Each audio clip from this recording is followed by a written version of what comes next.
Hay maximalistas y ciertamente tienen voz y poder. Hubo algunas personas dedicadas que crearon Taproot y otras cosas, y descubrieron cómo darle algo de programabilidad a Bitcoin.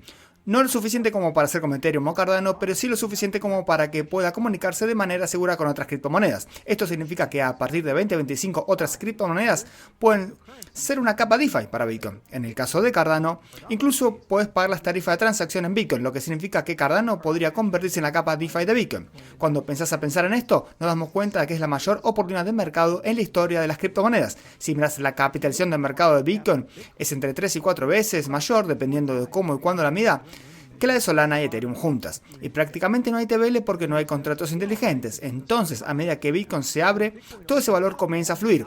Por primera vez, Bitcoin no solo estará de vacaciones, estará explorando la industria de las criptomonedas.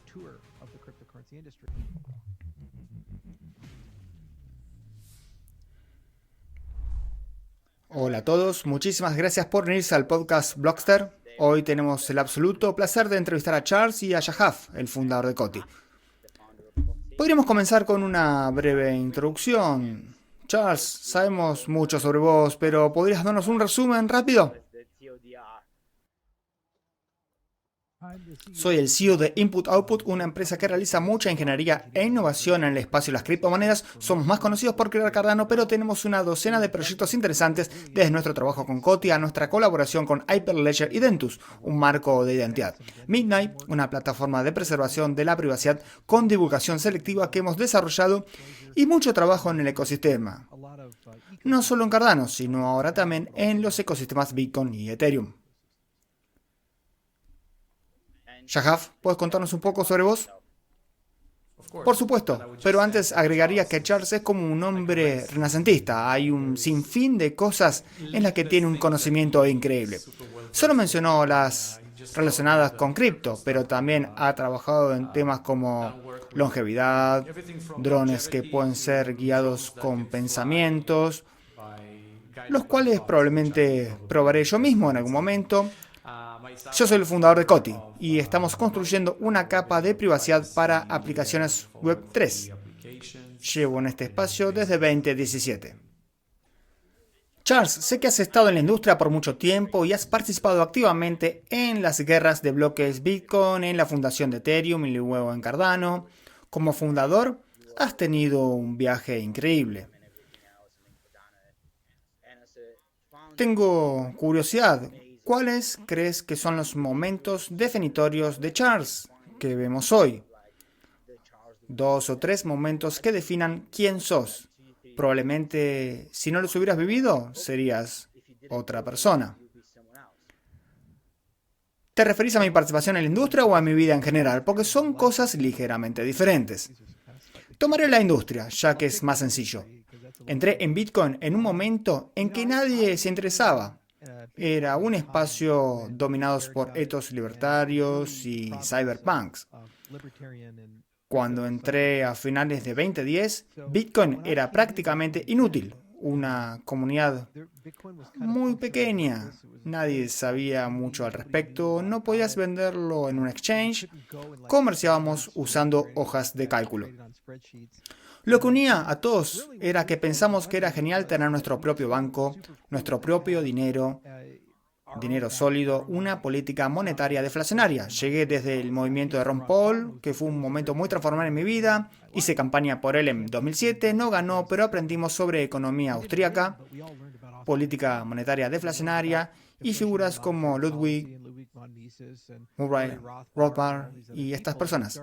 Empezamos a cuestionar por qué la Reserva Federal controla el dólar estadounidense. Necesitamos dinero respaldado por oro, pero el oro no era práctico para una economía global. Cuando apareció Bitcoin era como oro digital, lo entendí, tenía sentido, combinaba muchas de mis pasiones, como la criptografía y los proyectos de código abierto y este tipo de cosas. Hubo una época en la que Bitcoin era todo, y fundé el proyecto de educación de Bitcoin. Fui el presidente fundador del Comité de Educación de la la fundación Bitcoin y pasé mucho tiempo educando a las personas sobre por qué Bitcoin era tan especial y asombroso. Luego, después de dominar algo, empezás a decir, bueno, ¿qué más puedo hacer para modificarlo y hacerlo crecer? Entonces, hacia el final de mi tiempo en Bitcoin fue cuando la gente comenzó a construir protocolos superpuestos como Color Coins, que involucraron a algunos israelíes prominentes y otras personas. Luego surgió otro proyecto llamado Mastercoin, donde intentaba decir, creemos un Bitcoin donde tengas programabilidad y donde puedas emitir activos. Lamentablemente, como ecosistema no logramos mucho progreso en eso porque Bitcoin es muy difícil de cambiar, es muy costoso y consume mucho tiempo. Eso me llevó a la segunda fase de mi vida, entrar en el espacio de las altcoins. La primera altcoin que creé fue BitShares. Ahí nos enfocamos en resolver dos problemas más grandes, que eran los dos más grandes, que todavía son los más importantes en cripto. Primero, Mt. Gox estaba colapsando en ese momento, nos preocupaba mucho la estabilidad de los exchanges. El segundo problema es que cripto es muy volátil. Vi a Bitcoin pasar de 1 a 30, luego bajar a 4, subir a 2.56, bajar a 80 y luego subir a 1.200, todo en un lapso de 3 años. Pensé, esto no es un instrumento que inspire confianza, no es algo que puedas usar. Por eso quisimos crear una moneda estable algorítmica. BitShares fue un proyecto tremendamente innovador, pero estaba muy adelantado a su tiempo. Después me convertí en parte del movimiento de Ethereum, que tenía un propósito similar, crear una capa de cómputo de uso general. Como eso no era posible en Bitcoin, tenía sentido hacerlo aparte. Esa fue la segunda era, la era de entrar en el espacio de las altcoins. En ese momento no era algo peligroso ni polémico porque todos eran amigos, no había maximalistas, radicales y era genial. Podías hablar con personas como Jeff Garzik o Gavin Anderson o estos muchachos. La tercera fase fue después de Ethereum, que creé Input-Output. Ahí quise formalizar el arte de estas cosas, construir centros de investigación, contratar científicos, trabajar con ingenieros serios y entender desde los primeros principios toda la ciencia detrás de las criptomonedas y la tecnología blockchain. Luego crear productos que reflejaran ese entendimiento.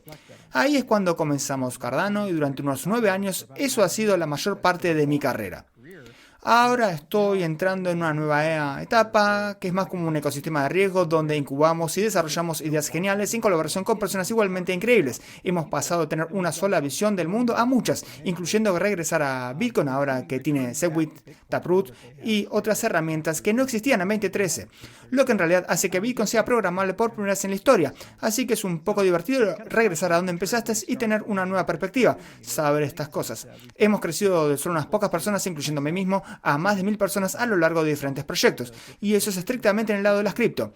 En cada paso del camino he tenido que evolucionar, crecer, aprender, cambiar, cometer errores y recibir golpes. Todo esto me ha hecho el hombre que soy hoy. Si puedes extraer una lección de todo ese viaje que nos has descrito, ¿cuál sería? Sé que probablemente será muy difícil porque has hecho tantas cosas. Oh, no, es fácil, es fácil. No lo tomes como algo personal. ¿Sabes? Tuve que tomar ketamina y me convertí en un lobo por 20 minutos. Intelectualmente lo sabes, pero en tu corazón a veces no lo sabes. Y con el tiempo acumulas daño como emprendedor. En cualquier cosa que hagas a nivel de elite, ya sea que seas un piloto de aviones, de combate, operador de fuerzas especiales, político o abogado, lo que sea, si estás haciendo algo de sustancia, acumulas daño, tanto físico como mental. El daño físico lo pensamos como andar al gimnasio, tomar medicinas, estas cosas. Pero el mental tendemos a ignorarlo y decimos, eso no existe. Con el tiempo te quema, hasta dejarte vacío. Si no te ocupas, no lo resolves. Creo que esa es la lección más valiosa que cualquier emprendedor o persona que quiera ser elite debe aprender. Asegúrate de cuidarte y tener un mecanismo de limpieza para volver a ser quien eras. Estaba perdiendo mi entusiasmo, mi alegría y mi fuego interior sobre por qué me convertí en emprendedor. Me tomé un tiempo para volver a ello.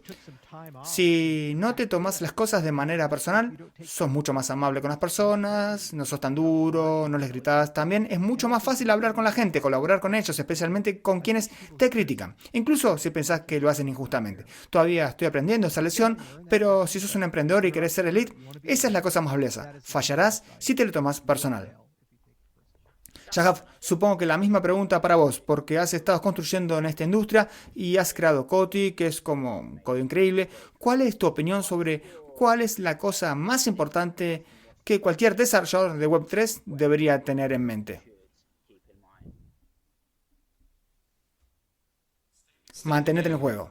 Es lo más importante. Es fácil detenerse, rendirse, ceder ante los ciclos y las críticas. Todo lo que mencionó Charles. Pero si te mantienes en la arena, sigues jugando y sos superior al promedio, eventualmente ganarás algo. Esa ha sido la lección de mi vida. Me encanta eso. Combinamos el mantenerte en el juego y no lo tomes personal. Solo sigue perseverando y esforzándote. Charles, me gustó un punto que mencionaste sobre la educación y lo importante que es. En uno de tus amas... Sí, lo estaba diciendo mal un par de veces. Mencionaste que dedicarías una parte significativa de tu tiempo en 2025 al progreso político y trabajarías estrechamente con legisladores y miembros de la administración para ayudarlos a aprender más sobre blockchain. ¿Podrías describirme cómo sería eso y cómo deseas involucrarte en ese proceso? Así que no soy solo yo, sino que toda la industria en su conjunto está comenzando a unirse y he tenido la suerte en los últimos años de establecer muchas relaciones excelentes con grandes senadores y algunos legisladores en ambos brazos, administrativo y ejecutivo, del gobierno de los Estados Unidos. Y lo que estamos haciendo es tener una conversación de principio a fin sobre cómo hacer que esta industria funcione. No va a desaparecer. Somos muy grandes, valemos billones de dólares como industria y va a crecer a una industria de 10 o 20 billones de dólares. Y mientras que los Estados Unidos se ha quedado estancado en muchos aspectos, Europa no lo ha hecho, Israel no lo ha hecho, Oriente Medio no lo ha hecho, ya sabes, Japón no lo ha hecho. El mundo está avanzando. Y si Estados Unidos no se destaca y no desarrolla un marco viable sobre cómo las empresas estadounidenses pueden tratar de manera segura con los consumidores estadounidenses en criptomonedas, no vamos a ser competitivos. El presidente actual creó esta situación. El próximo presidente, Trump, quiere arreglarla. Va a nombrar un SAR cripto, va a trabajar en el Senado y el Congreso ahora que hay gobierno unificado, va a nombrar un presidente pro cripto para la SEC y para la CFTC. Y básicamente la industria tiene la obligación de usar sabiamente los próximos 6 a 9 meses para tener una discusión sobre qué órdenes ejecutivas, cambios administrativos y legislación necesitan hacerse para crear un marco que funcione para todos. Esto tiene que ser integral y en realidad es una gran oportunidad de mercado para personas como Coty y también para nosotros como Midnight, porque cuando pasamos de los conceptos básicos como la clasificación de activos, es un valor, es un commodity, empezamos a tener una conversación mucho más difícil como regular DeFi, no querés que sea centralizado, no querés que DeFi se registre como un banco o algo así, eso no tiene sentido si es descentralizado.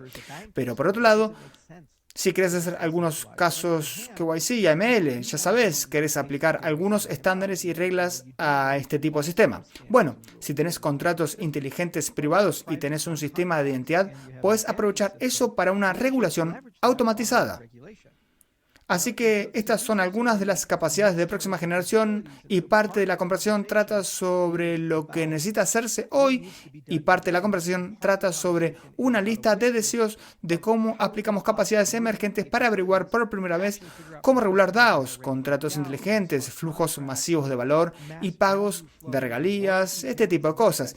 Y creo que el equipo que Trump está reuniendo es bastante competente, es bastante capaz y creo que hay una fuerte posibilidad de que no solo los estadounidenses, sino también emprendedores internacionales puedan interactuar con eso y crear un marco global que el FMI pueda entender, los reguladores extranjeros puedan ser interoperables. Estas son las conversaciones que estamos teniendo, van a haber audiencias en el Senado, va a haber todo tipo de procesos legislativos que sucedan y va a haber paneles de asesores con la próxima SEC, más probablemente que no. Trato de actuar como un conector y líder. Así que primero estoy tratando de establecer una base trabajando con personas para enviar una encuesta a todas las empresas de cripto en Estados Unidos y tratar de hacer llegar eso al CryptoSat y a los líderes clave en el Senado y la Cámara y básicamente decir, fuera del registro, cuáles son las cosas buenas, malas y feas que están sucediendo, qué necesitamos arreglar. El segundo paso que voy a tomar es tratar de traer a personas del extranjero que normalmente serían exclusivas del proceso político de Estados Unidos para que hablen con legisladores estadounidenses y con la administración y compartan cómo ya han resuelto, en muchos casos, problemas como en ADGM, en Abu Dhabi, FIMA en Suiza o la Autoridad Monetaria de Singapur. Esto es algo que los Estados Unidos generalmente no hacen en su regulación financiera. Tendemos a regular acá y luego presionar hacia afuera. Pero dado que el mundo está por delante de nosotros, es hora de aprender de ellos y no repetir los errores. Porque Trump ha dejado muy claro un mandato. Quiere que los Estados Unidos de América sea el mejor país en el mundo para fundar y dirigir una empresa de cripto o blockchain. Bueno, si esas palabras se van a traducir en acción, hay que poder comparar objetivamente a los Estados Unidos con todos los demás países y mostrar por qué objetivamente es el mejor país para hacerlo. Así que mi papel es ser una especie de conector y, por supuesto, testificar ante el Senado cuando sea necesario. También reunir a personas tras bambalinas y abogar por el liderazgo correcto. Me encantaría hablar más sobre eso y tengo muchas más preguntas sobre la situación política de los Estados Unidos. Pero también quiero hacer otra pregunta que tocaste en el AMA. Y es como una disculpa a la comunidad de Bitcoin y XRP. Y es muy interesante porque, como dijiste, al principio todo era sobre libertarismo, el valor promovido por estos movimientos filosóficos, y luego se convirtió en debates a través de redes sociales. Y mencionaste que te retiraste alrededor de tu cumpleaños y pensaste en ello. Y me encantaría aprender más sobre todo este viaje porque, como mencionaste antes, se convirtió en un ciclo tener estos debates y luego completarlos. Y me encantaría aprender más sobre eso. Bien, responderé a esa pregunta en un momento, pero quiero pasarle la palabra a Shahab rápidamente porque tiene una opinión muy vital sobre la regulación desde la perspectiva internacional. En muchos casos, empresarios como él han tenido que poner en la lista negra a los Estados Unidos debido a la falta de claridad, siendo el CEO de una empresa cripto. Me encantaría escucharte sobre eso y luego responderé tu pregunta sobre Bitcoin. ¿Es justo? Sí, para nosotros, con la opinión legal que recibimos, siempre tuvimos que bloquear a los Estados Unidos de cualquier forma que pudiéramos. Así que significaba que nunca podíamos recaudar fondos en los Estados Unidos. Eso estaba completamente en la lista negra. Cuando deteníamos el proceso KYC para evitar que participaran, Geo Vallado y todo. Y sabíamos eso, y obviamente recibimos muchas críticas por eso. Y al final nos encontramos, de hecho, cuando la SEC demandó a Binance, éramos parte de eso en algún momento, ya no lo somos. Y de hecho, ahora estamos esperando este nuevo régimen y buscando qué podemos cambiar. Y si todo va bien, entonces, por supuesto, nos abriremos a los Estados Unidos y creo que muchas otras empresas también lo harán, lo cual obviamente es genial. Y solo demuestra que estas oportunidades son únicas y es genial tener a alguien como Charles asesorando al zar cripto. Y pensá en Coti. Estamos hablando de un proyecto de $250 millones hoy. Creo que en su punto más alto era $1 billón. Casi $1 billón. Y todo ese ecosistema no puede tocar a los Estados Unidos. Y esas son las miles de historias a nivel global. Pensá en todo el valor que eso traería a los Estados Unidos y en el valor que los Estados Unidos podría traer a estos proyectos. Y el hecho de que fue cortado arbitraria y caprichosamente, básicamente las personas simplemente dijeron, dibujá un cerco alrededor de los Estados Unidos, fijé que es radiactivo y no lo toques, y nunca tengas un cliente estadounidense. Es bastante devastador. Estas son las historias que son tan valiosas porque cuando hablas con un senador, un presidente de la SEC, con un zar cripto, cuando lo escuchan dicen, oh Dios mío, estamos dejando un 5% del crecimiento del PBI sobre la mesa. Tenemos que hacer algo al respecto. Tenemos que arreglar esto. No podíamos tener esa conversación con la administración actual. Básicamente decían que todos son criminales y personas más maladas. Quédense fuera de los Estados Unidos. Me alegra que la nueva administración nos esté dando esa posibilidad de hacerlo. Y es algo vital porque la prueba está en el budín. Coti es un gran proyecto y Shahab es un gran empresario. Ahora, respecto al tema Bitcoin, mi relación con Bitcoin ha sido mixta. Fui un idealista cuando comencé. Decíamos, sé tu propio banco, quema los bancos centrales, Bitcoin es dinero real y todo lo demás es fiat. No queríamos asociarnos con Wall Street, queríamos reemplazar Wall Street. Ese era el ethos de los primeros días de Bitcoin. y puse mi dinero donde estaba mi boca. Casi todos mis activos en algún momento estuvieron en Bitcoin. Y ya sabes, viví en ese ecosistema. E hice clases sobre ello. Hablé con personas al respecto de ese tipo de cosas. Luego la cultura cambió un poco. Los OGs o se hicieron demasiado ricos y se retiraron o se cansaron o se fueron a hacer otras cosas. Muchos de ellos fueron reemplazados por gente nueva que llegó y dijo, ¿sabes? Esto es una máquina de dinero mágico. Compro Bitcoin en X, va a subir a Y y he ganado 10, 100X y todo lo que tengo que hacer es comprar Bitcoin. El mejor ejemplo de esto es MicroStrategy, donde Saylor y todo su modelo es comprar montones gigantes de Bitcoin y algún día llegar a $1 billón y será el genio más grande del mundo. Y todo lo demás que no sea Bitcoin es malo y equivocado. Y desarrollaron ese maximalismo y lo que hizo ese maximalismo fue básicamente decir, bueno, si estás fuera del ecosistema Bitcoin, por defecto sos un criminal malo y un estafador. Te llaman shitcoiner y scammer, valor no registrado y todas esas cosas. Los más hostiles de todos eran personas como Matt Kaiser o quienes aconsejaban al gobierno de Estados Unidos a crear legislación donde todo lo que no fuera Bitcoin fuera un valor. Eso me enojó mucho, pero traté de no tomarlo de manera personal. Sin embargo, me frustré mucho y me pregunté, ¿por qué estamos haciendo esto? ¿Estás diciendo que cada aplicación DeFi es una estafa? ¿Estás diciendo que cada caso de uso que no sea almacenar, mantener y empujar valor de una cuenta a otra es una estafa? ¿Y si quiero ejecutar un sistema de votación para un Estado-nación? ¿Y si quiero operar un exchange descentralizado y no tener que usar un exchange centralizado porque estoy en una lista negra por haber nacido en el país equivocado? ¿Eso es una estafa? Bueno, lo es, porque no es Bitcoin. ¿Y Bitcoin puede hacer eso? No. Entonces, ¿cuál es mi alternativa? Si quiero comprar algo, tengo que crear una cuenta en Coinbase, pasar por KYCML, perder la custodia de mis activos y además, si me colocan en una lista negra, pierdo todo mi dinero y me lo confiscan. Se llama confiscación de activos civiles. Así que mi estrategia fue simplemente enojarme por ello y ya sabes, desquitarme.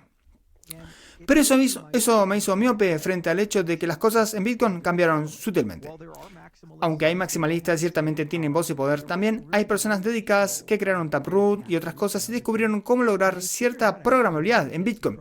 No lo suficiente como para ser como Ethereum o Cardano, pero lo suficiente para que Bitcoin pueda interactuar con otras criptomonedas de manera segura. Eso significa que a partir de 2025 otras criptomonedas pueden ser una capa DeFi para Bitcoin. En el caso de Cardano, puedes pagar tus tarifas de transacción en Bitcoin, lo que significa que Cardano puede ser la capa DeFi de Bitcoin.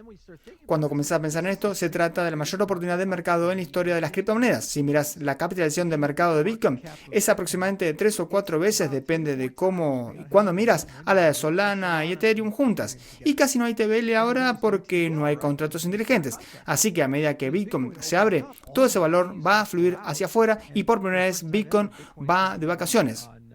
Va a hacer un recorrido por la industria cripto.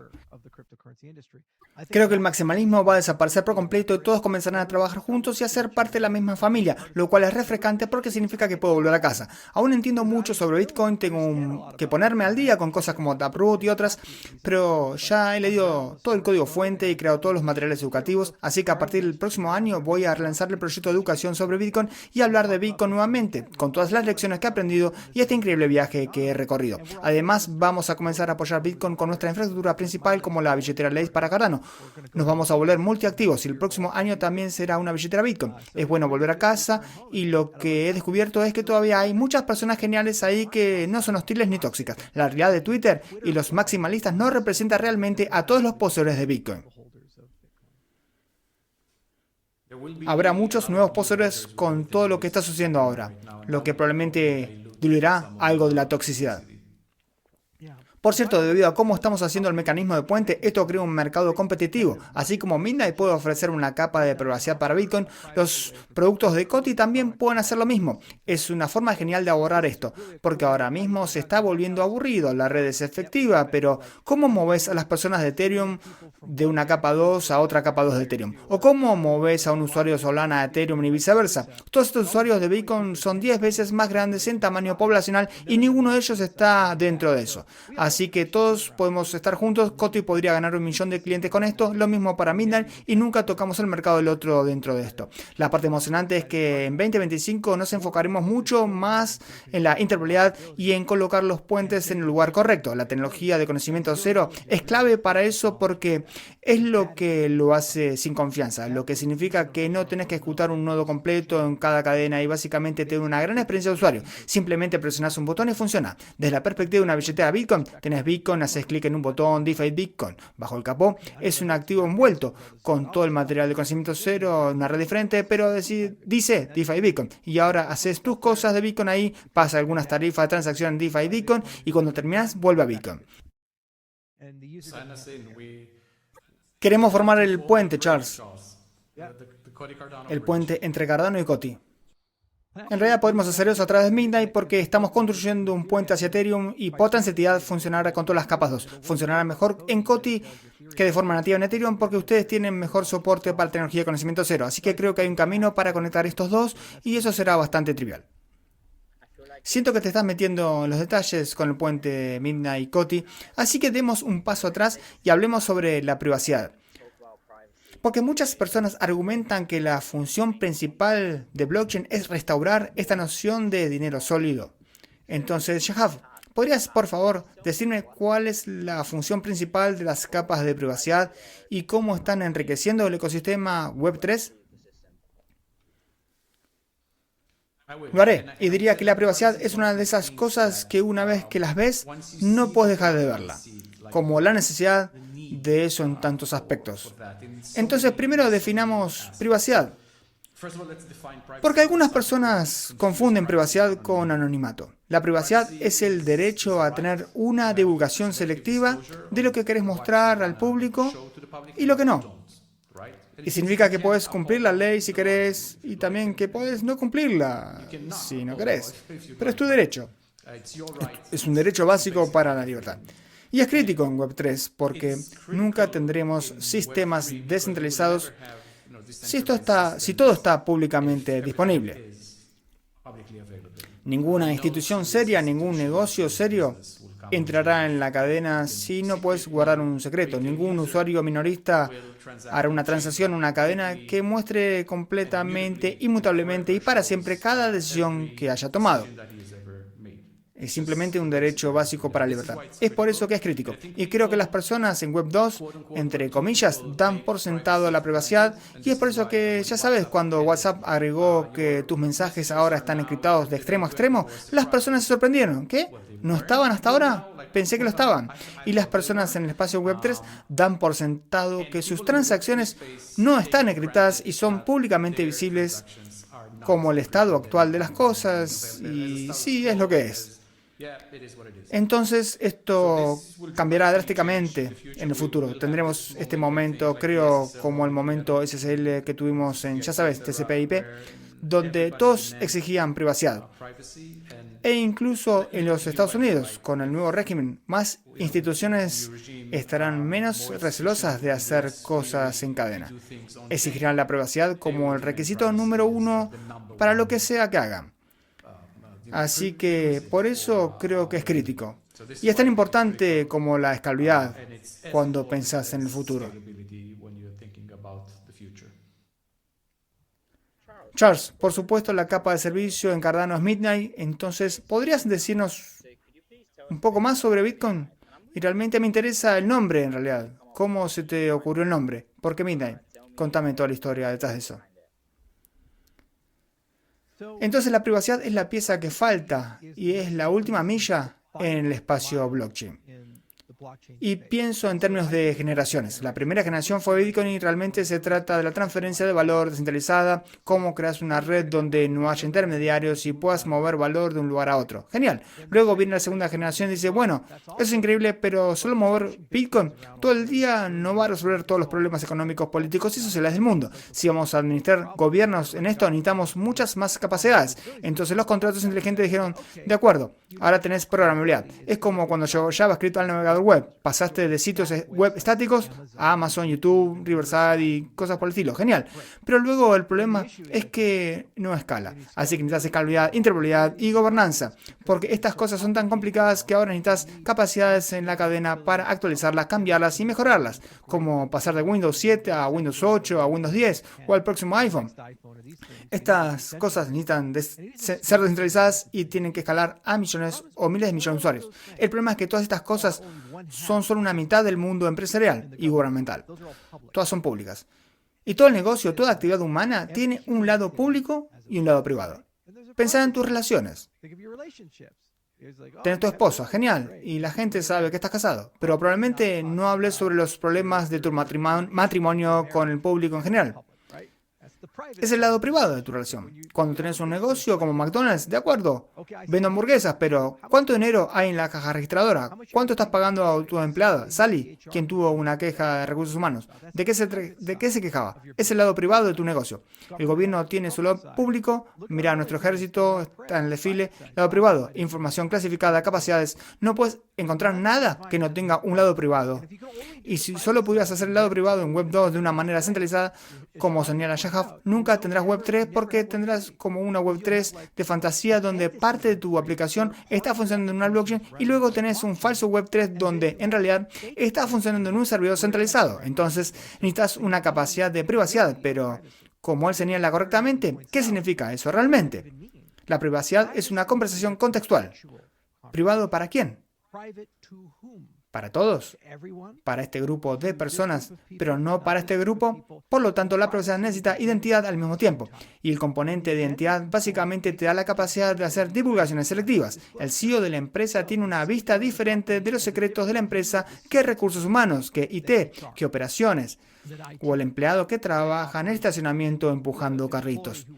Todos forman parte de la misma organización, pero tienen regímenes de divulgación diferentes. El regulador tendrá una vista diferente que el auditor y el abogado con privilegio de abogado o cliente tendrá una vista distinta al regulador, por ejemplo. Así que la privacidad, paradójicamente, es un juego de divulgación. Y necesitas que estas dos cosas se unan y cuando se unen de la manera correcta, si es realmente blockchain, puedes comenzar a escribir aplicaciones híbridas. Puedes escribir una aplicación donde definís cuál es el lado público y el privado. Un ejemplo útil sería pensar en un videojuego o juego de mesa como el Battleship. En el juego, un jugador tiene sus barcos en una parte del tablero y el otro jugador en la otra. Es un sistema de cuadrícula donde elegís una parte como A4 y disparas ahí. Te dicen si acertaste o no. El lugar donde disparaste es el estado público del sistema y donde están los barcos es el estado privado. Lo mismo se aplica al póker, blackjack. Ese mismo modelo puede aplicarse para gobiernos con información clasificada y otros casos similares. Eso es lo que lo hace emocionante y también la razón por la que no tenemos activos del mundo real en cripto todavía. Bienes raíces, tokens de valores, propiedad intelectual, todos estos tienen un lado privado que es demasiado valioso y regulado para ser llevado a la industria de las criptomonedas. Pero una vez que tenés privacidad, puedes incorporarlos y eso representa activos de 20 billones de dólares. Ese pastel es el mayor pastel jamás visto de cualquier negocio en historia. Es lo que logra la privacidad. Midnight es una solución que creamos como la primera MetaChain. La idea es un protocolo llamado Minotaur que permite consenso multirrecurso. Esto significa que el estado del sistema será mantenido por múltiples criptomonedas al mismo tiempo, comenzando con Cardano, pero eventualmente también Solana, Ethereum y otros sistemas. Esto ofrece observación nativa y puentes con estos sistemas, haciendo que Midnight parezca una capa 2 para todos ellos. Midnight será como una capa 2 para Ethereum, Solana, Cardano. Tenemos esta idea de pagar tarifas de transacción con la moneda subyacente.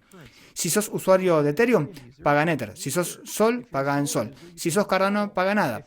Desde tu perspectiva, es una extensión natural de tu infraestructura, pero lo que ofrece es privacidad como servicio y divulgación selectiva como servicio. Se utiliza un lenguaje similar a JavaScript llamado Compact, que se compila y se ejecuta. Lo agrupás y es tu lado privado de la aplicación.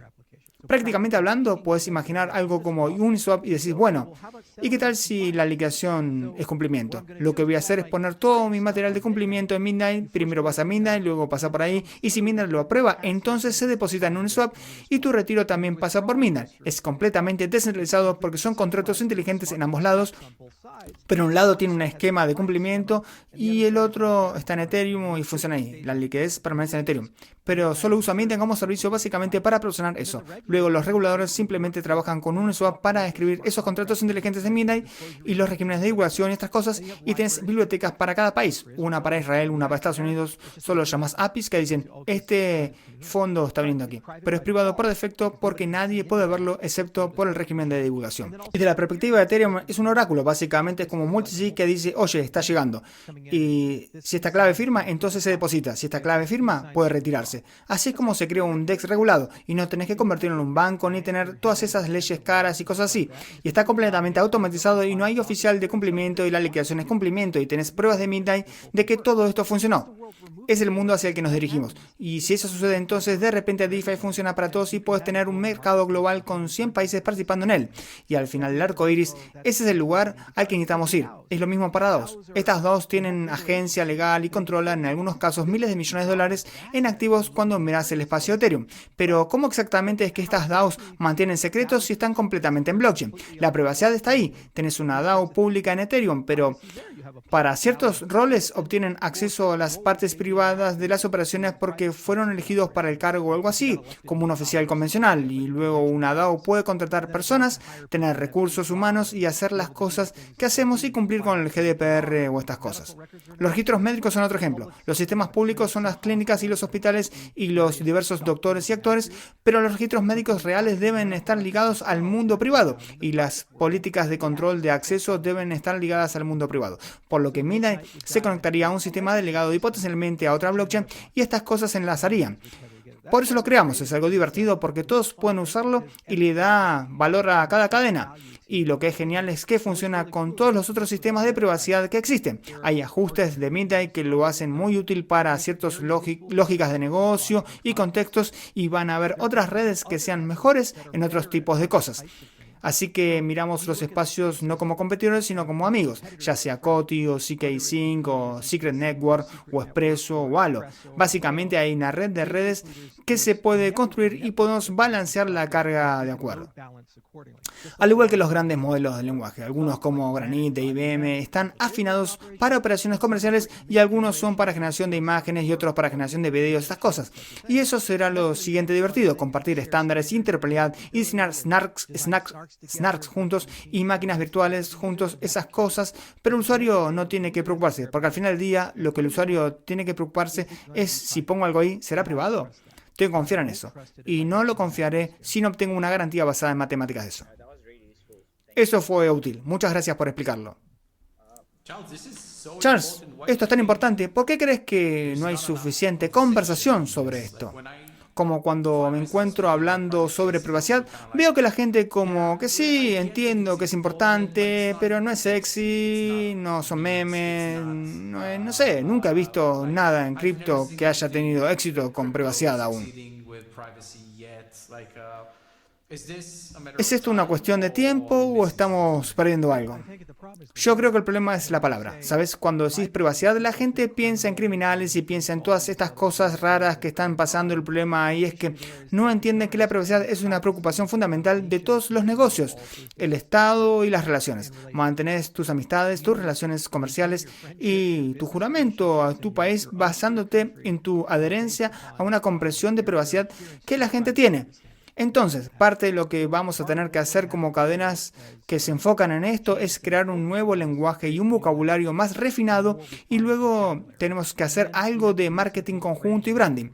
Esto es algo de lo que ya hemos hablado con la gente de Secret Network y hemos estado hablando con otras capas sobre unificar algún hilo común de marketing y eso es algo de lo que voy a hablar directamente con el gobierno de Estados Unidos y decirles, miren, ustedes quieren esto, créanme, pero necesitamos llegar a un entendimiento porque actualmente el DOJ dice, oh, esos torneos cash y es la única razón por la que quieren es esto. Pero espera, no tienen información clasificada, no quieren proteger la red eléctrica, no quieren, cuando hagan cadenas de suministro que reduzcan el carbono, no filtrar información competitiva para que las personas que participan en esto no sufran espionaje industrial y sean espiados y sus competidores obtengan una ventaja injusta como resultado de esto.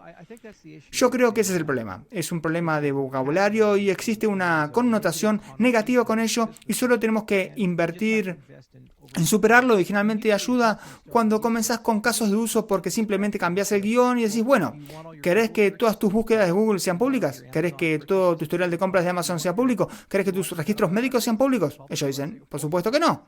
Es como, bueno, entonces estamos de acuerdo en que hay un lado privado y en tu vida. Entonces, ¿cómo hacemos para asegurarnos de que eso sea representado de manera adecuada y tú tengas el control sobre eso en Web3? Y esa es la conversación y todos están de acuerdo con vos. Es una conversación muy fácil. Shahaf, siento que todos estamos de acuerdo en que la privacidad no es en sí misma ilegal. Es un derecho fundamental. E incluso en la Unión Europea tenemos el GDPR, en Estados Unidos tenemos el CCPA, pero mucha gente está preocupada de que algunos actores maliciosos puedan usar esta tecnología de privacidad para actividades ilegales como el lavado de dinero y otras cosas. Entonces, ¿cuál es tu opinión al respecto? ¿Cómo presentamos esta privacidad como algo fundamental para nosotros, pero también asegurarnos que no sea empleada por malos actores dentro del ecosistema? Yo creo que es una idea equivocada común pensar que es una buena idea cometer crímenes en blockchain. Pero esencialmente es como la peor idea porque todo es inmutable y rastreable para siempre. Y tus direcciones son pseudónimas. No más que eso. Y creo que con respecto a lo que Charles dijo antes, cuando hablas de computación confidencial o divulgación selectiva, no significa que todo esté mezclado, anonimizado y oscurecido para siempre. Básicamente, significa que las partes que no son de nadie pueden permanecer privadas, como Charles acaba de mencionar. Y siempre tendrás malos actores. Pero la pregunta es, ¿esto les da una arena más ventajosa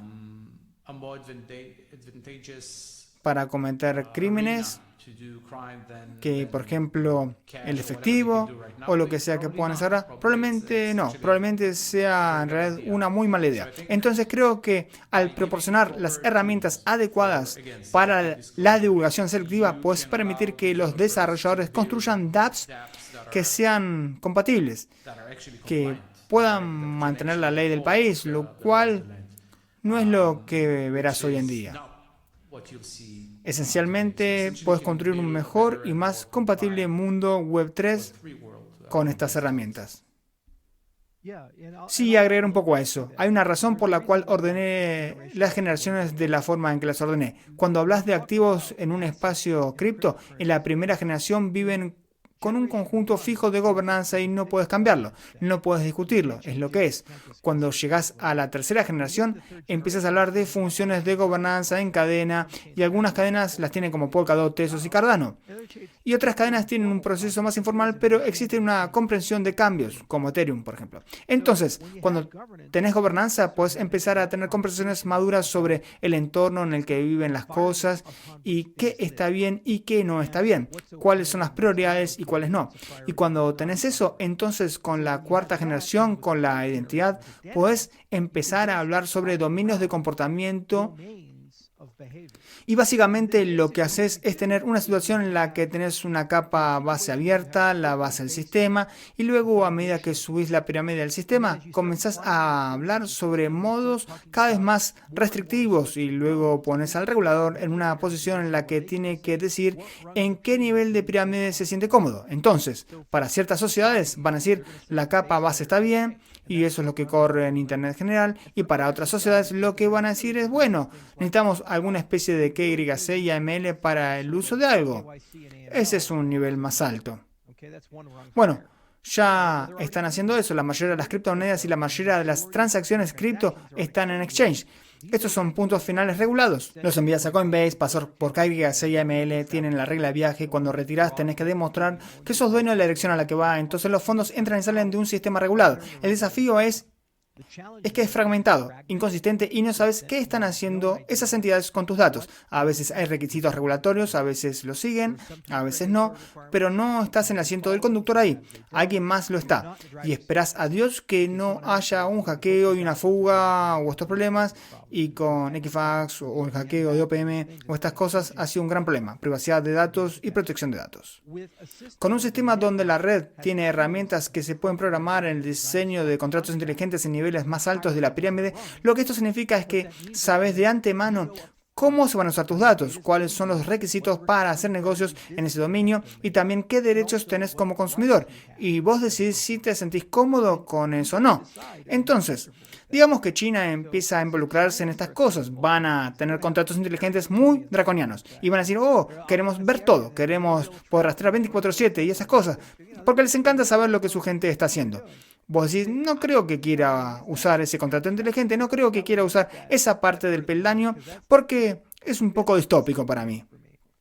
China va a exigir que su gente tenga que hacer eso, pero no tenés que hacerlo en Suiza o en ese lugar. Y la red puede soportar ambas perspectivas. Pueden soportar una visión libertaria y también ese tipo de visión.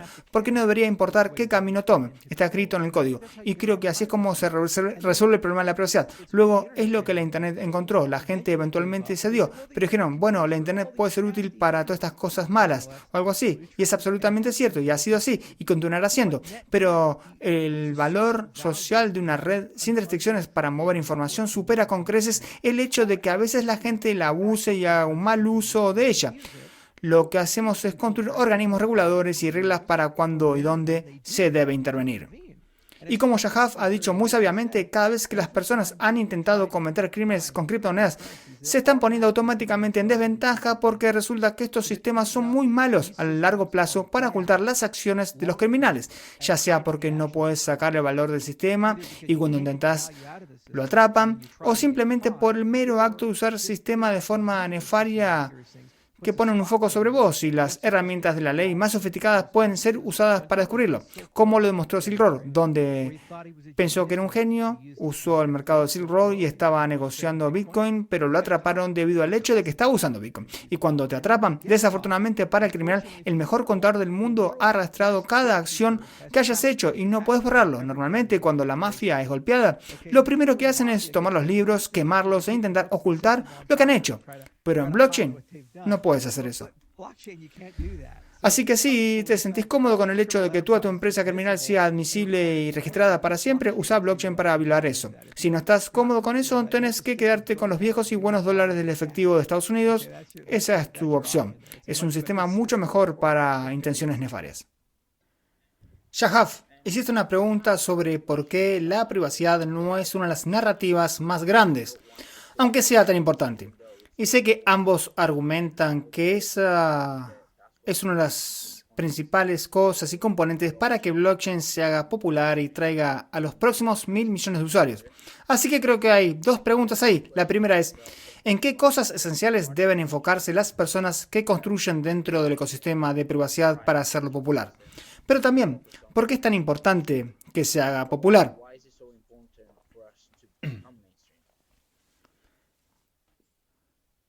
Necesitamos crecer, ¿verdad? Necesitamos hacer crecer este mercado.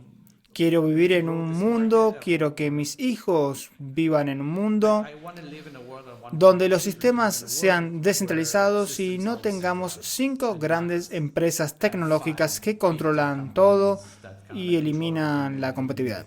Quiero ver un mundo que evolucione más rápido. Si no tenemos esta pieza que falta en el rompecabezas, que es la privacidad, como mencionó Charles, entonces no viviremos en este mundo. Así es, por eso es crítico y por eso lo necesitamos para nosotros mismos, ahora mismo y también para la próxima generación de usuarios. Y de nuevo, sí, son los próximos 1.000 millones de usuarios, que de alguna manera me incluyen, pero también los próximos 20 billones de dólares en activos del mundo real y todo lo que conlleva eso. Y como pioneros de esta cosa, necesitamos asegurarnos de que las vías estén ahí. Creo que necesitamos ver más ejemplos. Creo que necesitamos recordar que la tecnología no estaba realmente ahí. La criptografía para todo lo que Midnight hace no estaba realmente ahí para su uso masivo. Y creo que estamos llegando ahí ahora. Y veremos ejemplos y buen uso de la tecnología y luego probablemente veremos cómo empieza a funcionar la rueda de la fortuna. Mi otro pensamiento sobre esto es que no se trata solo de un mejor DeFi, mejor IA, mejor atención médica, mejores activos del mundo real. Podemos ver casos de uso que no podrías hacer sin confidencialidad. Charles mencionó anteriormente el juego de póker, como si imaginaras que las cartas no tuvieran un lado cubierto, ¿verdad? Nadie podría pensar en el póker así. Pero una vez que introducís este concepto, puedes pensar en el póker y otros juegos. Entonces no solo sería un DeFi mejorado porque tenemos confidencialidad, sería una aplicación que ahora mismo ni siquiera se me ocurre, pero no podemos haber pensado esto sin privacidad. Y algo genial para agregar sobre los nuevos casos de uso es que podés tomar cosas antiguas y mejorarlas muchísimo. El póker en línea es un gran ejemplo. Primero, hacemos el esquema regulatorio de la geografía de los jugadores involucrados. Eso es un gran desafío. Y la respuesta rara vez es afirmativa. Por eso el juego en línea tiene tan mala reputación. Bueno, el mismo patrón que mencioné para Uniswap podría garantizar que lo hagas. Segundo, ¿estás pagando tus impuestos cuando ganas? Usualmente quieren recortarlos rápidamente para que no desaparezcas. Bueno, nuevamente podrías garantizar eso en un sistema blockchain, pero aquí es donde no vas. ¿Estás jugando contra seres humanos? En una era de modelos de lenguaje avanzado y otras tecnologías, es cada vez más difícil saber si las personas contra las que jugás es IA o no. Hay incentivos muy fuertes para que alguien con sus 4 amigos IA diseñen al mejor jugador de póker del mundo y ganen mucho dinero venciendo humanos ingenuos con voz de póker. Entonces, ¿cómo sabes que son humanos? Con un sistema blockchain con divulgación selectiva y otras herramientas podrías derivar un protocolo de prueba de humanidad que no revele tu ubicación ni otros detalles, pero que proporcione una prueba criptográfica sólida de que sos un ser humano. Esto significa que puedes garantizar que todos en la mesa sean personas reales. Cuarto, ¿cómo sabes que la casa es honesta? Cuando miras las cartas, ¿cómo sabes que no hay sesgo? Porque Bob es amigo del dueño del casino y manipula la generación aleatoria para que Bob obtenga mejores cartas. Es digital. Entonces obtenés una prueba de juego justo, algo que solo puedes lograr con activos descentralizados. Así que ya tenemos cumplimiento regulatorio completo, cumplimiento fiscal, prueba de humanidad y prueba de juego justo. Además es global por defecto, lo que significa que todos en el mundo podrían jugar, asumiendo que están en una jurisdicción donde sea legal. Una vez que te integras a esa experiencia, esas mismas credenciales, esa misma verificación KYC y AML pueden reutilizarse para Uniswap, tu cuenta de exchange, o para comprar tokens de seguridad, de valor, en crowdfunding.org. Por ejemplo, es un modelo, hazlo una vez, úsalo en todas partes, revelando solo lo necesario para cumplir con los requisitos. Por ejemplo, las credenciales anónimas permiten probar un hecho sin revelar más información. Puedes demostrar que tenés más de 18 años sin revelar tu edad. Es binario. O decís algo como, ¿sos residente de los Estados Unidos de América? Sí. ¿Sos inversionista acreditado? Sí. Pero no estás revelando dónde vivís, no estás revelando tu patrimonio neto, ni ninguna de estas cosas. Lo único que tienen es la prueba. Eso es todo lo que hay. Entonces digamos que los hackean.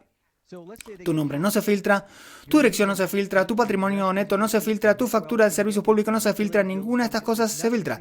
Solo obtiene un montón de pruebas de que el usuario con el código #X bla bla bla respondió sí a 21 preguntas. ¿Eso es un problema para vos? No.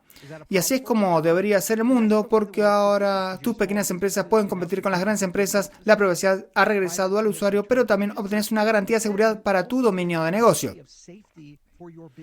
Sé que todos en este dominio son mis empleados, sé que todos en este dominio son miembros de la universidad, sé que todos en este dominio son personas reales, sé que todos en este dominio tienen la autorización de seguridad para ver este archivo. Este tipo de cosas. No importa tu ventana de contexto, es la misma tecnología en todas partes. Y así es como logras entusiasmar a la gente con esto, porque una vez que lo entienden dicen que hay una economía de escala tan enorme para estos tipos de sistemas. Lo mismo que puede asegurar los secretos de nuestra nación, se puede usar para verificar que las cartas en mi juego de póker Solo las vea yo hasta que las ponga sobre la mesa. Eso es bastante poderoso. Muchas gracias por eso. Quiero que pasemos a Midnight Special. Perdón por eso, actualmente estoy en Zanzibar y hay un perro ladrando, así que no estoy seguro si pudieron escucharlo.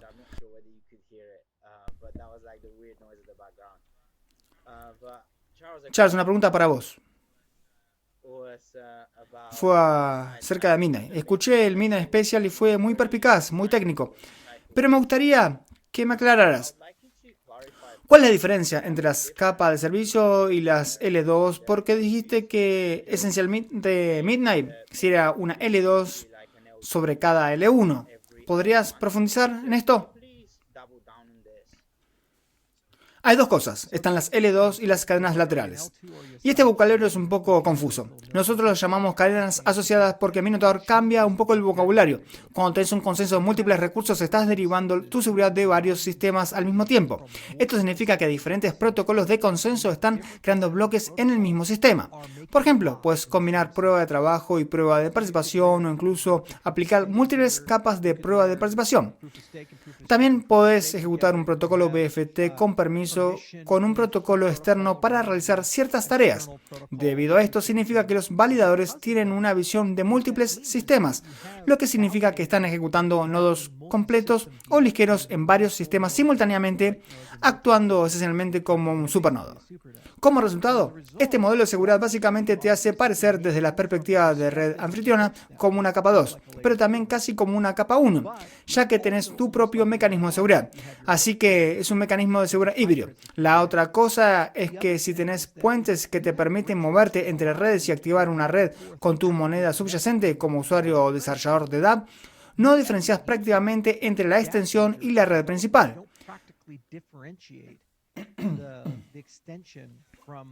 Por ejemplo, si soy un usuario de Ethereum y pago mis tarifas pensando en términos de gas, Ether activa Midnight. ¿Por qué dirías que Midnight es una preocupación completamente separada? Es una API, escribís algunas cosas, la llamás y obtenés una respuesta como un oráculo, hace algo por vos, pero lo añadís a tu costo de operación y seguís viviendo como una persona orientada a Ethereum. Es una innovación importante porque es un problema de efecto de red. ¿Sabes? Cuando tenés monedas separadas y tenés que traducir, estás añadiendo un paso para el usuario y haces que sea muy difícil en la práctica para las personas consumir eso. Imagina que solo tenés dólares en tu bolsillo, no hay casa de cambio ni cajeros automáticos y vas a un bazar en Estambul. Estás caminando tratando de comprar cosas y te dicen: no aceptamos dólares. ¿Qué haces? Tenés todo este dinero, tenés toda esta capacidad, pero no puedes desplegar esa capacidad porque no tenés traducción entre los dos. Ahora, con las tarjetas de crédito resolvemos ese problema. Cuando voy al aeropuerto de Londres y voy a Starbucks, estoy pagando en dólares, pero ellos reciben libras. No lo veo ni lo siento, para mí se siente como dólares. Entonces tenemos que llevar esa misma experiencia al mundo de las cripto. Y lo que termina pasando es que puedes tener asociaciones de blockchain a blockchain.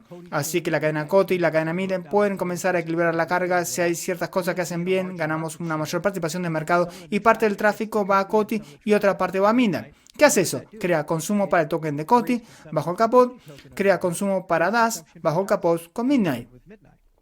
Pero el usuario no lo siente porque solo está pagando en Ether por estas dos cosas. Esto es lo que estamos tratando de lograr con Midnight y por eso es algo tan revolucionario. Pasamos de una tokenómica adversarial a un mercado global unificado y dejamos que los consumidores hagan lo que quieran. Intentamos maximizar la utilización del sistema. Es como Netflix. Queremos que veas tantos videos como sea posible. Queremos que sigas viendo sin parar. Más horas en la plataforma, más casos de uso cripto. Una vez que estás dentro, queremos que uses tantas dApps como sea posible. El usuario no se preocupa de que la dApp pueda soportar por 5 o 10 cadenas bajo el capot, especialmente para hacer ciertas cosas. Y del lado validador, esencialmente los validadores de Cardano también podrían optar por validar Midnight y serían recompensados con el token nativo de Midnight. Pero también pueden hacer eso para otras cadenas de servicio que podrían surgir sobre Cardano. Así que los mismos conjuntos de validadores podrían ayudar a otras blockchains hasta que lleguen a una masa crítica para construir sus propios validadores. ¿Es correcto? Sí, y esa es la parte genial de cómo funciona nuestro marco de cadenas asociadas. Es lo mejor de ambos mundos para alguien que lanza una cadena, porque no estás bloqueado a un proveedor. Cuando miras a Cosmos con IBC o Parachain con Polkadot, el desafío es que siempre dependes de un modelo de consenso, así que estás atrapado en ese ecosistema. Con Minotaur, a medida que evoluciona, puedes decidir separarte y convertirte en una capa 1 y hacer todo tu consenso internamente, o puedes compartir consenso elásticamente con diferentes redes. Digamos que por un tiempo te gusta Sui y lo usas, pero luego Sui pasa de moda y algo más se hace grande, entonces cambias de Sui a esa otra cosa. O vas y venís, entonces puedes empezar a hablar de asociaciones de blockchain a blockchain. Midnight podría, 5 años a partir de ahora, como red blockchain, negociar con una próxima blockchain, llamémosla Fucoin, y decir, escucha, ¿qué se necesita para que les demos el 10% de nuestra seguridad a sus validadores para que lo hagan? Al final del día, estás beneficiando a todos los poseedores de esa moneda porque estás pagando tarifas de validación, así que los poseedores de ADA obtienen un token de Midnight por crear bloques, así que de manera equivalente, Fucoin podría obtener algunas tarifas de transacción e inflación. Bueno, tal vez la fundación de Fucoin acuerde invertir $500 millones en infraestructura de Midnight y en startups Midnight y también hacer que todas sus aplicaciones sean híbridas y usen Midnight como la capa de privacidad para todas sus cosas. ¿Ves? Eso es una asociación. ¿Es eso entre dos empresas? No, es una asociación blockchain a blockchain, donde realmente están trabajando juntos y esa es la parte más genial de esto. Es casi como cooperativas que se unen y hacen negocios entre sí y trabajan juntas. Y creo que esa es un área muy poco explorada porque ahora mismo todo es muy adversarial. Es Solana contra Ethereum, contra Bitcoin, contra Cardano y elegís un bando y es como si tuvieras que vivir con eso y es como una religión, ¿sabes? Somos católicos, no puedes ir allá, no podés hablar con estas personas. Son de una religión diferente, ¿sabes? Y ahora estamos entrando en la era de comercio. Enemigos ayer, amigos hoy. Por ejemplo, Samsung y Apple son demandan todo el tiempo, pero de repente Apple decide comprar módulos de memoria Samsung. Son socios en eso, así como debería funcionar. Eso es negocio. Y cambia año tras año a medida que los actores cambian, las líneas de productos cambian. Microsoft ahora usa Linux llamado subsistema de Windows para Linux y muchos de sus productos. Tengo Linux funcionando en mi Windows. Hace 20 años tenía a Steve Ballmer diciendo que el software de libre es cáncer y que debemos matar a Linux y viceversa. Así es como funciona el negocio. Y las blockchain deberían reflejar eso. No deberían ser religiones ni reflejar doctrinas en las que estás encerrado y tenés que vivir con ellas, ya sea que te beneficien o no como consumidor. Tenés que reorientar y poner al consumidor en el centro de la experiencia. Y eso es lo que estamos tratando de hacer con el diseño de Midnight. Siento que el deseo multicadena ha sido algo por lo que todos en la comunidad cripto han estado luchando. Pero el principal problema es el componente de puente porque muchos argumentan que es el eslabón más débil y se ha perdido tanto dinero debido a puentes pobres. Entonces, ¿podrías elaborar sobre este punto de cómo se puede garantizar que el mecanismo de puente sea lo más seguro posible? Porque estoy 100% seguro de que los L1 tendrán un número comparativamente alto de validadores y luego podemos hablar sobre centralización y descentralización, pero asumamos que están seguros. El problema principal sería ese puente. Entonces, ¿cómo crees que podemos garantizar que sea 100% seguro? Tengo una opinión al respecto, obviamente Shahaf también, y cada fundador L1 y L2 tiene que pensar en estas cosas. Hay 3 desafíos que superar. El primer desafío es que tenés que crear un conjunto de estándares sobre cómo las cadenas van a mover valor y comunicarse entre sí. No se trata solo de mover tokens. Hay una idea del modelo PubSub, donde los mensajes tienen que moverse y pasarse entre sí. Y sí, hay 26.000 maneras diferentes de hacerlo. Cada una de estas tiene modelos de confianza y suposiciones distintas detrás de ellas, además de consecuencias relacionadas con la finalización. Entonces, ¿cuánto tiempo estás dispuesto a esperar para que se asiente? El problema es que los sistemas no se adaptan a vos como constructor de puentes. No importa cuánto desees que los blockchains de Bitcoin se liquiden en 5 segundos, lleva 1 hora para que se asiente por completo. Esa es simplemente la naturaleza de la prueba de trabajo, no va a cambiar para nadie, no te quejes de eso, es un hecho de la vida. Por lo tanto, muchas de las sutilezas en esa primera categoría tratan sobre los compromisos entre finalización, seguridad y otros factores necesarios para mover valor e información. El segundo punto es, ¿qué estás intentando hacer? con esta relación en particular. ¿Estás tratando de moverte a otra red con un token para ganar una nueva capacidad? ¿O intentás moverte a otra red con un token por otra razón? Si se trata de una nueva capacidad, entonces surge la pregunta de si esa red reconoce ese token como un ciudadano de primera clase o no. Y si necesitas un DEX para llegar a donde necesitas, baterías incluidas. En nuestro caso no importa porque lo llamamos tarifa BER y esa característica se activará el próximo año, por lo tanto no importa si es un token nativo de Cardano, deberías poder pagar las tarifas de transacción con él. O sea que Bitcoin envuelto te deja pagar en Bitcoin en el sistema. Es un gran desafío porque, como mencioné, el intercambio de dinero es un tema complejo.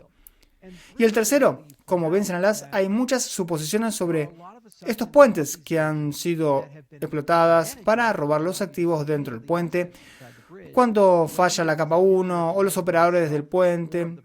Dentro de este problema surge una nueva generación de tecnología llamada snarks recursivos. Estos solucionan muchos problemas a la vez. Básicamente te dan la habilidad de tomar toda una blockchain, compactarla en una única prueba concisa. Cuando envías tu valor, lo haces con una prueba en el cable. No solo envías el token, sino que también envías la prueba junto con el token. Y la parte receptora puede verificarlo. Esto les da contexto sobre el sistema externo y permite escribir lógica en ese lado para determinar qué es seguro y qué no. Tradicionalmente no hacemos eso. Usualmente usamos firmas múltiples, multifirma de un lado, multifirma del otro, y esperamos que nadie pueda romper ese contrato, pero si lo hacen pueden robar todo el dinero que está bloqueado en el puente. Si tenés snarks recursivos, ya no tenés cuentas multisig, en cambio tenés un protocolo de desafío-respuesta. Cuando alguien quiere retirar, se realiza cuenta por cuenta en lugar de tomar el dinero de un fondo común. Esto cambia el modelo de amenaza. Es como tratar de hackear 100 computadoras no relacionadas en lugar de tratar de hackear una única computadora con una base de datos cifrada o algo así. Es una superficie de ataque diferente que existe con este tipo de puentes. Los puentes sin confianza, habilitados por la recursión ZK, son el siguiente paso, y todos están experimentando con esto. Nosotros trabajamos como Zcash y mejoramos Halo 2. También hemos explorado usar Halo 2 con BLS para implementarlo en red principal en Cardano, en Midnight. Hay docenas de enfoques. Por eso digo que los estándares son muy importantes. Hay 26.000 maneras de pensar en ello, así que los muchachos Zk deben juntarse y decir puntos de referencia, cómo hacer para que funcione en diferentes redes. La gente está muy emocionada por BitBMX. En Bitcoin, por ejemplo, es porque pueden encontrar una manera con Taproot de hacer funcionar las pruebas de conocimiento cero en Bitcoin. Son caras y limitadas en lo que pueden hacer, pero para mecanismos de lotes en puentes funcionan bien. Esto significa que Bitcoin puede ahora comunicarse sin confianza con otros sistemas, algo que antes no era posible sin multisig, los cuales a menudo eran hackeados con muchos problemas. Ethereum ha pasado por importantes actualizaciones en los últimos 2 años para ser más consistente y aprovechar la criptografía de conocimiento cero. Ahora tenés capas muy sofisticadas como Midnight, Coti, ZK Sync, Darkware, Espresso, Aleo. Aleo, Espresso y Midnight en particular representan la próxima generación de sistemas con muchas capacidades integradas. El trabajo con estos sistemas y otros ayudará a definir lo que debería ser un estándar. Una vez que esté ahí, simplemente hay que apoyarlo y con eso tendrás puentes con garantías matemáticas de que el puente será seguro, siempre que la red no esté bajo un ataque del 51%. Esas suelen ser las condiciones. Sin embargo, también hay maneras de proteger los activos incluso en esos casos, usando hardware confiable, computación multipartita u otras tecnologías. Tengo una pregunta acerca de Midnight y su modelo de doble token. Porque tenés una capa de token de servicio y un token nativo en Cardano. Mientras escuchaba el Midnight Special, esencialmente explicaste que esto parece estar en conflicto entre sí porque estás tratando de hacer de Cardano un token deflacionario, mientras que DAS, el token nativo de Midnight, podría ser inflacionario porque se usará como token de gas. ¿Podrías elaborar más sobre esto o si he entendido mal? No, lo entendiste bien. Resumidamente, tenés dos fuerzas opuestas que se enfrentan entre sí. Por un lado, decimos que queremos dinero deflacionario para gobernanza, almacenamiento de valor y una propiedad mutua del sistema. Por otro lado, deseas precios consistentes. Si uno sube, el otro debería mantenerse plano. Esto no funciona bien en un modelo de token único, porque si estoy manejando un negocio como que decís, ¿cuáles son tus costos de hosting? Hoy son 11 al día y mañana no sabemos. Vuelve mañana, el token sube y hoy cuesta 26, el miércoles baja 9. ¿Qué clase de negocio es ese? ¿Cómo haces tu estado de pérdidas y ganancias cuando tenés un costo de servicio impredecible? Necesitas una situación donde haya predictibilidad de precio para la capa de servicio del sistema. Entonces, el modelo de doble token, escribimos un artículo encantador explicando la económica detrás de esto, es genial porque lo que puedes hacer es usar una moneda deflacionaria para iniciar un sistema con estabilidad de valor. Ese sistema refleja el consumo del sistema y tiene predictibilidad del precio. Algo parecido a lo que hacíamos con el dólar estadounidense. Teníamos el acuerdo de Bretton Woods, donde tenías oro, que es deflacionario, y eso sustentaba el dólar estadounidense, creando predictibilidad de precio.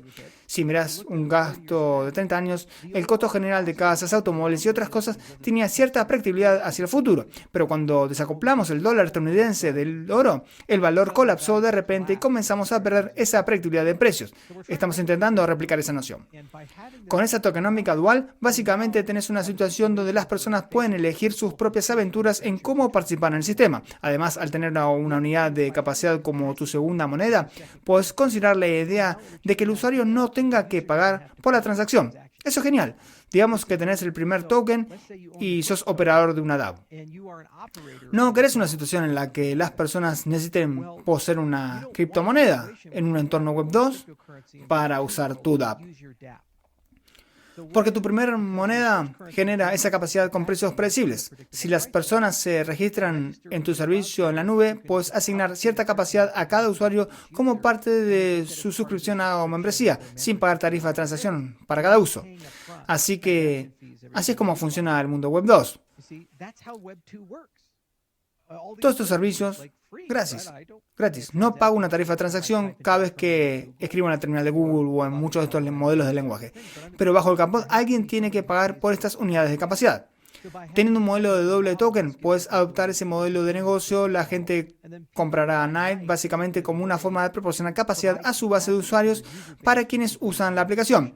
Esto crea una demanda no especulativa para el token de gobernanza, dándole utilidad en el mundo real. Ayuda a crecer y operar tus dApps y negocios. Es una forma muy diferente de ver el mundo y cómo las empresas miran el mundo. Como propietario de un negocio, me importa cuánto cuesta no solo hoy, sino a lo largo del año. Nunca suscribiría a Amazon si me dieran precios variables, si no tuviera idea del valor día tras día.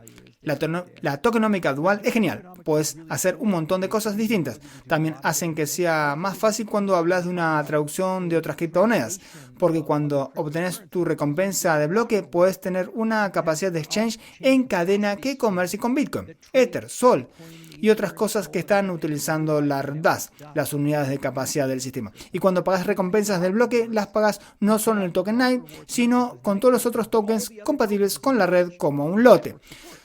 Entonces, si soy un valedor de esa red, tal vez estoy recibiendo 10 tokens diferentes en cada bloque. Y eso es una composición de todas las tarifas de transacción dentro del sistema. Eso también es algo genial. Es casi como un ETF de toda la industria. ¿Y qué hace eso? Crea un incentivo futuro para que cada poseedor de tokens aumente el consumo del sistema. Así que todos los participantes de Midnight quieren tantas blockchains como sea posible y tantas transacciones como sea posible en la red Midnight, porque al hacerlo aumenta el consumo y la demanda de capacidad del sistema. Por lo tanto, el valor del sistema sube con el tiempo. Todo se trata de alineación de los incentivos económicos para todos. Hemos pasado 6 años pensando en esto, escribiendo documentos al respecto, hablando con personas al respecto y leyendo el libro de Tizatán y los libros de otras personas. Este es, en cierto sentido, nuestro magnum opus en términos de tokenómica y estamos casi listos para publicar el documento al respecto. Creo que a la gente le va a encantar. Lo que es genial es que este es un modelo de tokenómica llave en mano para usar para una capa de servicio. Entonces, aunque Miga es el primer ejemplo, podrías reutilizar esto para un sistema de inteligencia artificial como un servicio, como un LLM descentralizado. Podrías reutilizarlo para almacenamiento descentralizado o para una red social descentralizada, porque el acceso a la red social funcionaría de la misma manera con una unidad de capacidad. ¿Cómo pagas por todas estas cosas? Es el modelo para hacerlo. Y la forma en que estamos distribuyendo mina es mediante un airdrop, al que llamamos Glacier Drop. Tendrás que minarlo lo que lanza la red al hacerlo, pero entonces te permite básicamente crear una distribución en 135 millones de personas el primer día, lo que significa que, por defecto, podría convertirse en la criptomoneda más grande del mundo solo debido a su distribución, dependiendo de la participación en ella. Es una colección genial de diferentes conceptos e ideas, y pensé, después de estar en la industria durante 14 años, ¿qué haría diferente si pudiera empezar de nuevo? Midnight nos da esa oportunidad de hacerlo. Gracias. De hecho, respondiste a mi siguiente pregunta, que también era sobre el airdrop. Así que mi pregunta final para vos es sobre tu mentalidad. Quiero aprender un poco más sobre vos como individuo. Has dicho en múltiples entrevistas que permaneces en el ecosistema porque te mantienes joven y querés resolver problemas. Y que es el principal motor detrás de todos tus deseos. Entonces, contame un poco más al respecto. ¿Quién es Charles? ¿Qué haces en tu tiempo libre? Pero también, ¿cómo desarrollaste ese deseo de resolver problemas? Supongo que es algo que muchos desarrolladores tienen, pero vos sos único a tu manera. Así que contame al respecto. Responder eso llevaría 2 horas, así que lo mantendré muy conciso. La razón de ser mi existencia es que simplemente amo resolver problemas difíciles y disfruto ayudar a las personas. Me gusta hacer cosas que son significativas y beneficiosas para la gente. Tengo una clínica en Gillette, Wyoming. La dirijo con mi padre y hermano. Tenemos 10.000 pacientes y es algo muy ambicioso. Queremos cambiar el sistema de salud en Estados Unidos porque gastamos 4.5 billones de dólares y es terrible. No puedo cambiarlo todo, pero puedo comenzar con algo que siga creciendo y que con el tiempo pueda cambiar una gran parte de él, al menos en Wyoming. Lo que es tan gratificante es que a medida que resolvemos estos problemas difíciles, puedes ver el cambio en las vidas de las personas. En esa clínica tuvimos pacientes que llegaron con insuficiencia cardíaca y los ayudamos, o con diabetes y también los ayudamos, ahora están significativamente más saludables. Eso es algo muy noble. Con respecto a las criptomonedas, me involucré para cambiar los sistemas económicos, políticos y sociales del mundo. Estaba fundamentalmente descontento con la corrupción, la guerra, las mentiras, el engaño y la manipulación del sistema.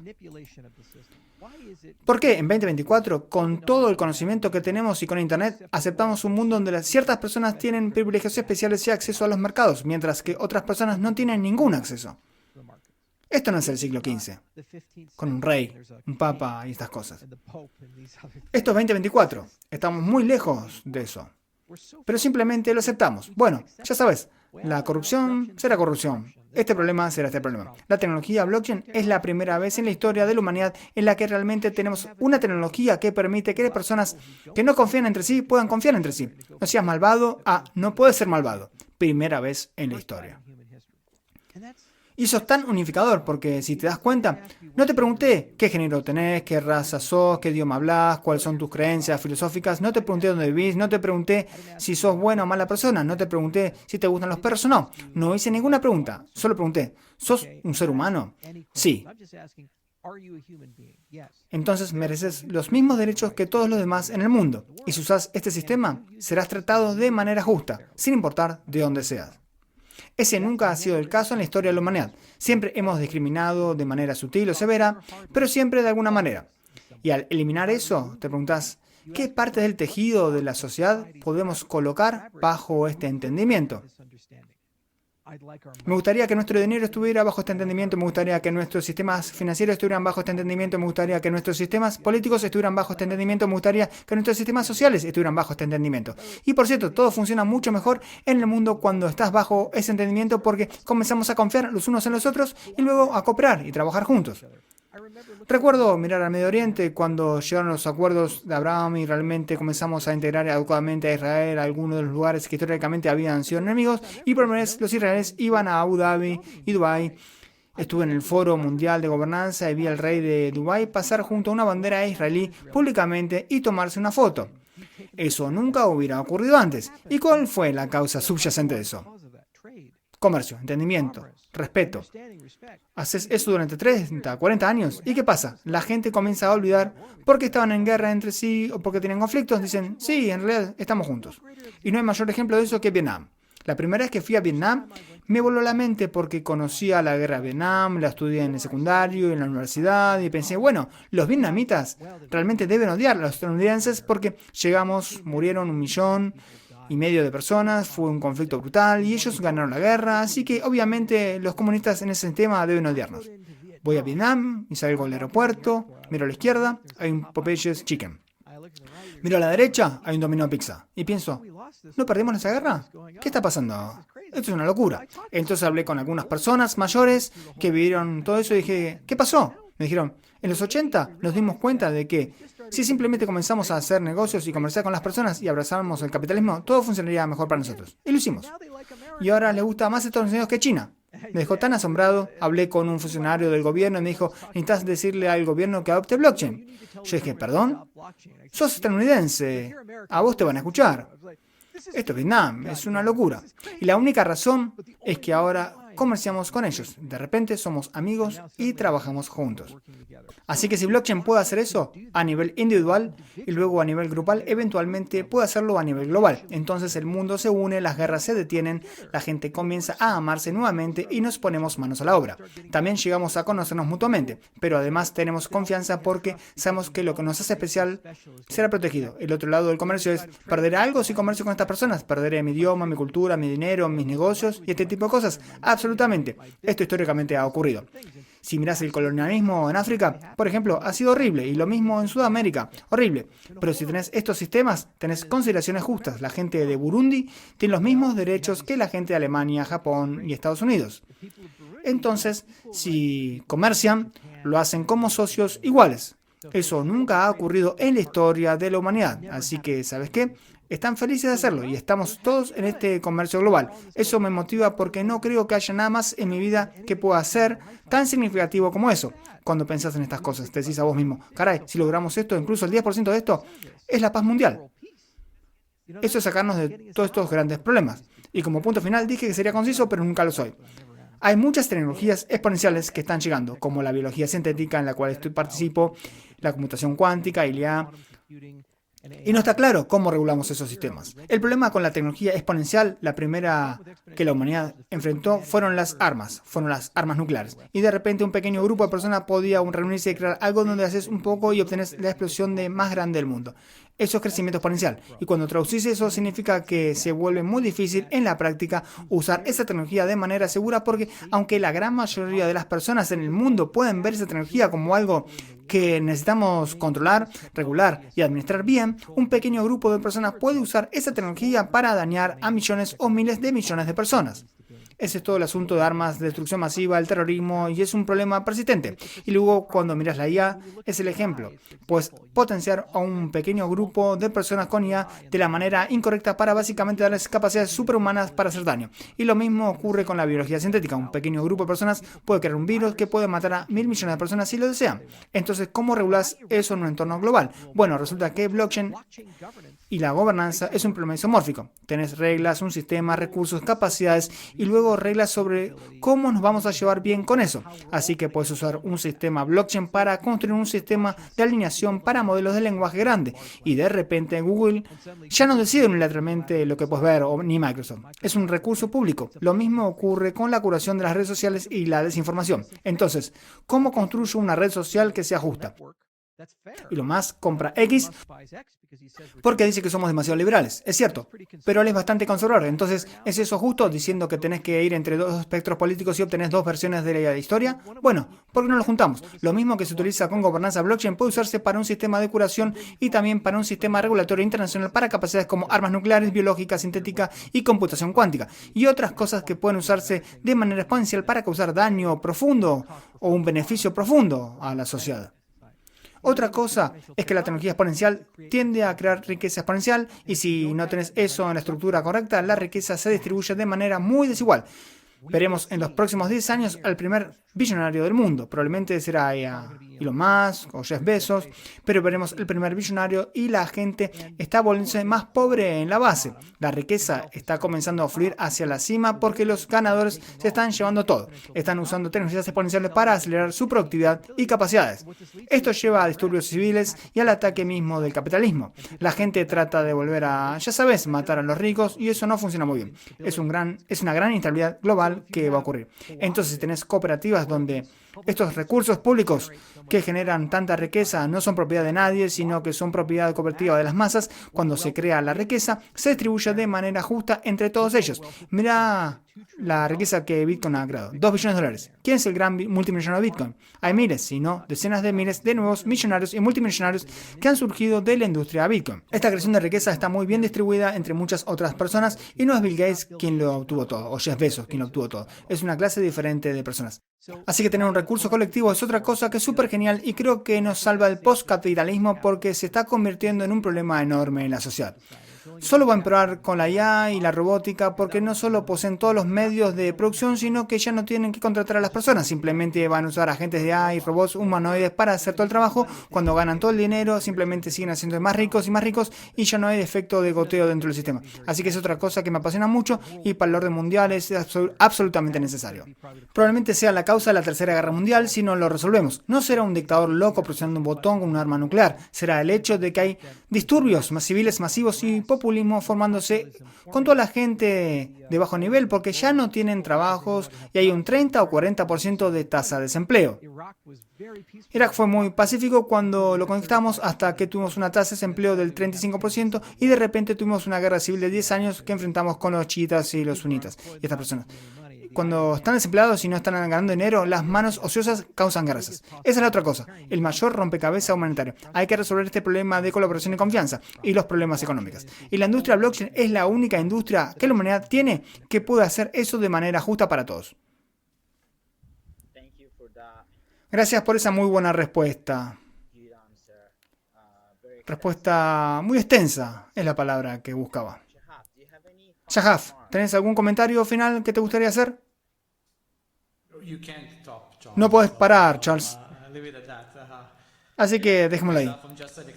Yo mismo soy un explorador, me gusta estar en nuevos territorios y creo que eso es lo que esta industria puede ofrecer a los emprendedores. Gracias, muchas gracias por su tiempo. Fue un placer hablar con ustedes y aprender más sobre sus proyectos. Muchas gracias, Shahaf es uno de los mejores en el negocio y uno de los hombres más valientes que conozco. Es bueno verte de nuevo. Gracias, hombre. Muchas gracias. Adiós.